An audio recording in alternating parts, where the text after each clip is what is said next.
বিউটিলিস্টের glow lip অয়েলটা বেশ hyped একটা product, so finally I am gonna try this two popular shades. First one is 105 passion. এটা একটা cherry colour, but packaging এর বাইরে থেকে দেখতে রেড লাগে, লিপসে দেওয়ার পরে একদম সুন্দর একটা সফট পিঙ্ক কালার দেয়। এই লিপ অয়েলগুলো পারচেস করার আগে I was a little bit scared, because অনেকে লিপসে দেওয়ার পরে এটা অনেক বেশি স্টিকি ফিল হয়, বাট অনেস্টলি আমার লিপসে এটা অতটাও আনকমফোর্টেবল ফিল হয়নি। সেকেন্ড শেডটা হলো 107 হাগিং।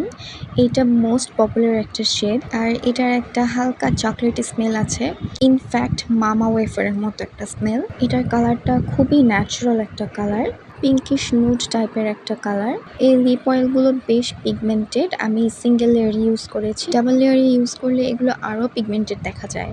আর এটার বেস্ট পার্ট হচ্ছে এটা লিপসে দেওয়ার পর ইনস্ট্যান্টলি একটা প্লাম্পি ইফেক্ট দেয়।